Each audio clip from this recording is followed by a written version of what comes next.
Je partirai pas. Ce jour-là, ce passager algérien crie son désespoir. Je partirai pas. Je partirai pas. L'homme doit quitter la France, mais il s'y oppose fermement.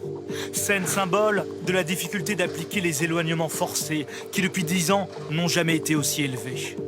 Mais en réalité, moins de 20% des étrangers concernés sont renvoyés chez eux.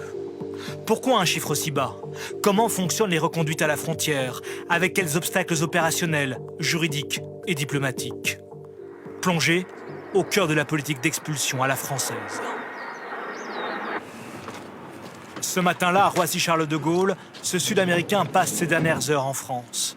Arrivé sans argent et sans billet retour, il doit quitter le territoire sur décision de justice. Des opérations qui nécessitent d'importants effectifs policiers. Vous savez pourquoi vous êtes là aujourd'hui?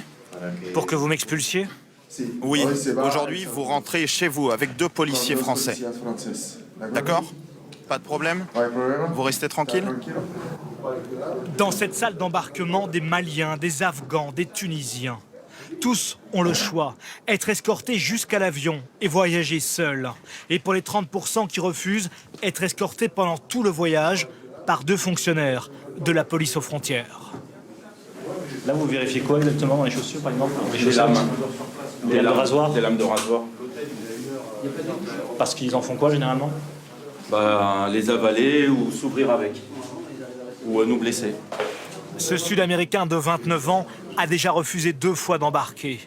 Aujourd'hui encore, selon les policiers, il n'est pas coopératif. Alors disent-ils, ils n'ont pas le choix.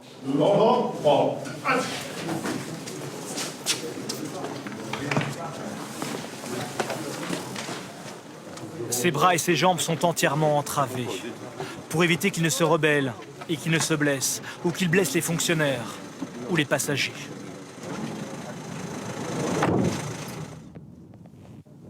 Le convoi s'approche des pistes de Charles de Gaulle. L'homme semble désormais résigné.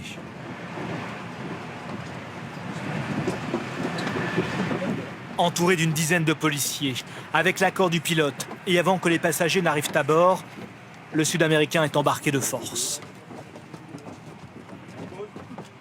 Embarquement passager ? Lui et son escorte prennent place au dernier rang. Ce coussin orange a été installé sur l'écran vidéo devant lui pour éviter qu'il ne se frappe la tête et ne se blesse. Là, vous allez le détacher? Après le décollage. Après le décollage, vous le détachez? Après, tout dépend comment il va se comporter. Toujours pareil. S'il reste agité après le décollage, on va le maintenir jusqu'à temps qu'il se détende. Aujourd'hui, tout se déroulera dans le calme. Cette politique d'éloignement forcé a un coût. 13 794 € en moyenne par personne renvoyée chez elle. En 2018, la France a dépensé 468 450 000 € pour 33 960 éloignements forcés. Ces chiffres, ce sont ceux du député Jean-Noël Barrot, auteur d'un rapport parlementaire sur les éloignements des personnes en situation irrégulière.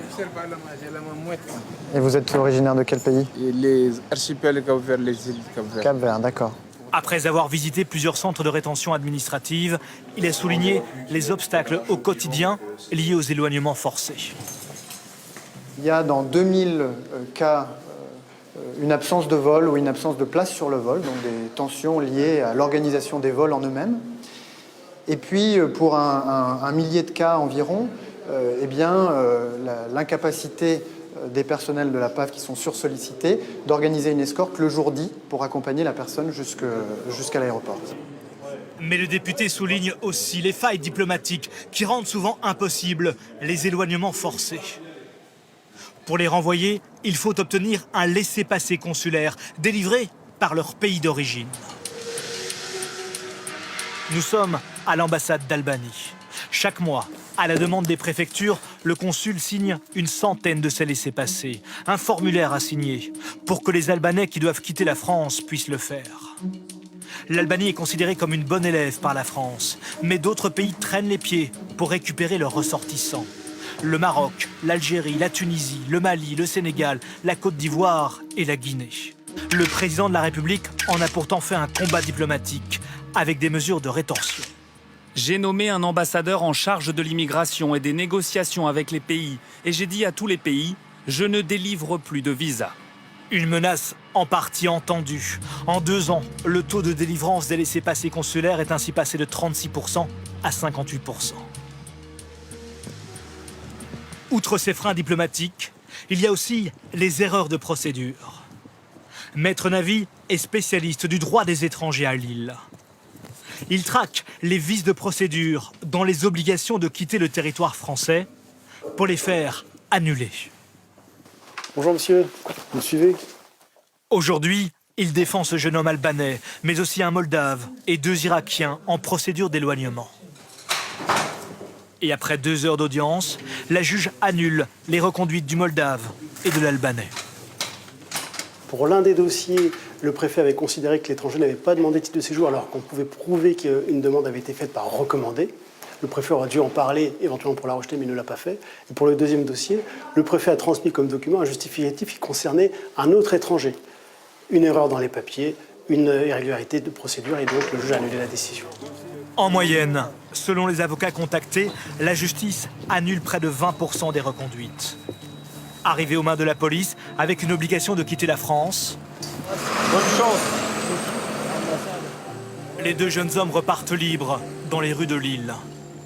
Mais s'ils n'obtiennent pas un titre de séjour, au prochain contrôle, ils feront de nouveau l'objet d'une reconduite à la frontière.